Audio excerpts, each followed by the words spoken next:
So you're, as a programmer, your task, you receive a task. You receive a task, say, you need to write a console application. So it's not Windows application, because the purpose is just create a, a piece of paper and give to the customer. So it will be a console application.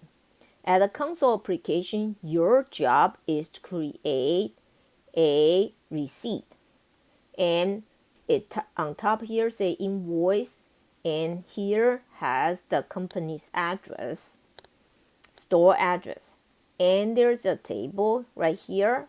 On the table will record the item, the customer purchase, and quantity 3, and the unit price and total price. And here another item and another. So this customer purchased 3 items, and there's the amount due, this total amount and due.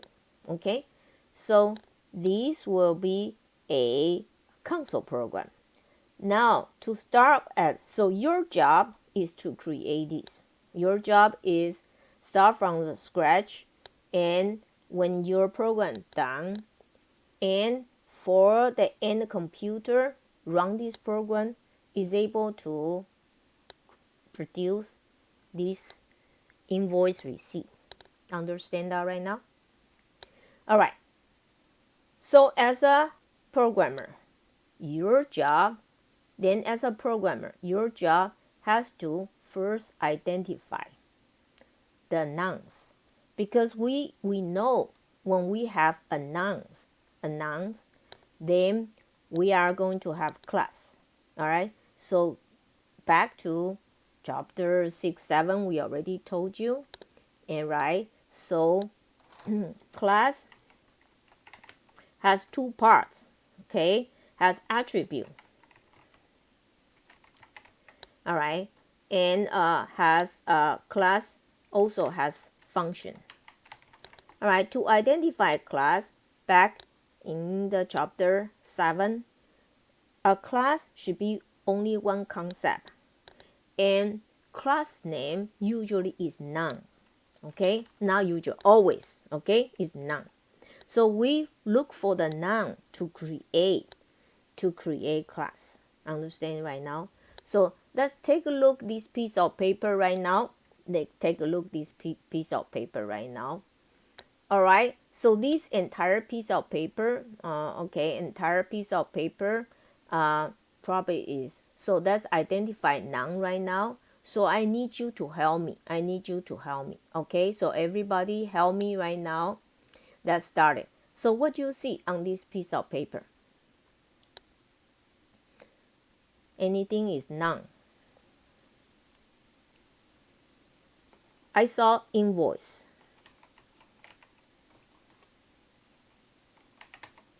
Okay, what's next you see? Before the item, did you see the address? Yeah, address. Now after that, what do you see? Item. Good. What else?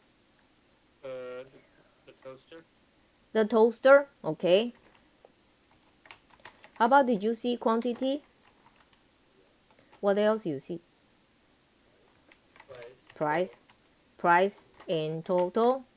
And what else? Amount due. All right. Perfect. Thank you so much. Okay, let's copy this down, and let's copy what you say. Okay. Now, and we are going to scroll it down a little bit right now. So we saw this right now. So most people, we saw the invoice, we saw the address, and a little bit different here from them is this. Okay. All right. So we saw invoice, we saw address, we saw the item, we saw a product. So a product, toaster is a product. And we saw item, you have description. we saw the price, we saw the total, we saw amount due. Very good. So you guys are very good, very good right now. So now we are going to continue right now. So toaster, hair dryer, car vacuum, they are the same thing. They just a product, right? But the product for that, let's go back one more time here. Let's go back to here one more time. So other product here, the toaster and hair dryer and car vacuum, they are just product. Okay, we don't want to say toaster. We don't want to have a class as toaster. We want to have a class as a product. And you notice this toaster has unit price. So the product, the name and the price should be together. Do you think so? All right, see, toaster, see, we don't want to have a class as toaster. Is that right? But we are going to have a class. So we already agree. Okay, so we have a class as address. Now take a look this right now. Should we have a class named toaster, another class name called hair dryer, another class called car vacuum? Is that good? Is that good idea?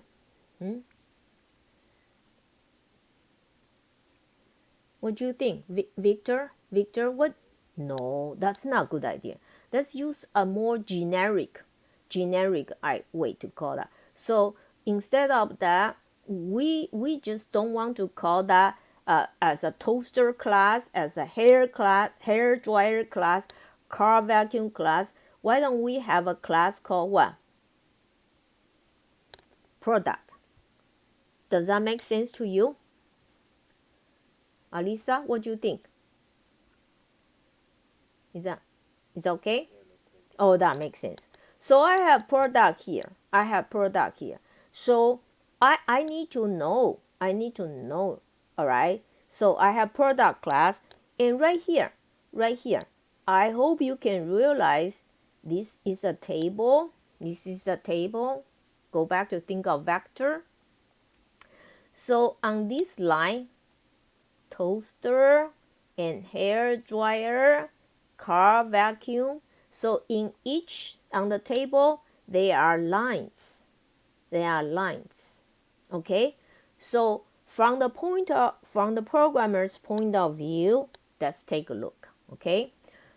Let's take a look from the programmer's point of view. So toaster, hair dryer, and car vacuum are actually product. Okay.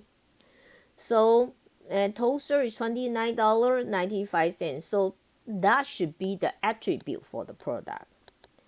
Quantity right here is a attribute of product. So that should not be a class. Do you understand? We list a bunch of these. So these you come out right now. Okay, so let me double check. We already know that, but we're going to cross it out, which is no good. Do you understand? So the no good one is, first we already say price no good. Why? Because a price is the attribute for the product. You see, the price is the attribute product. So that, and so price is no good, right? And the item, toaster, this and that, so that is not a good name too. And let's take a look here. How about we saw quantity is not, so we're going to quantity is not. So quantity is not attribute of product. All right, so we're going to class line item is going to get quantity. Now so we are going to have line item. There are 3 line items, the 3 objects anyway. So each line item include the product. All right, so we have these. So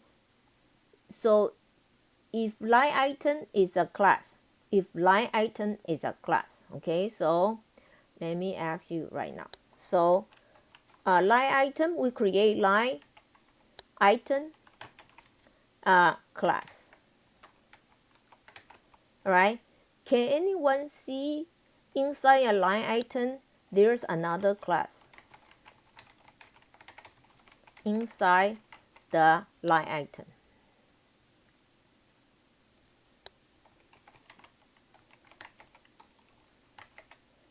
Can anyone see that?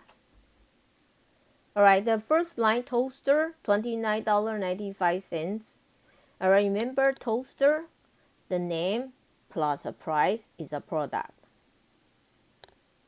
All right, so did you see the LineItem class actually have a product class inside? Yes or no? You see that?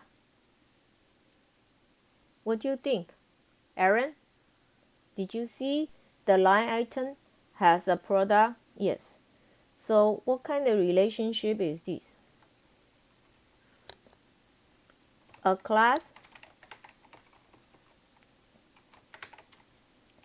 has another class.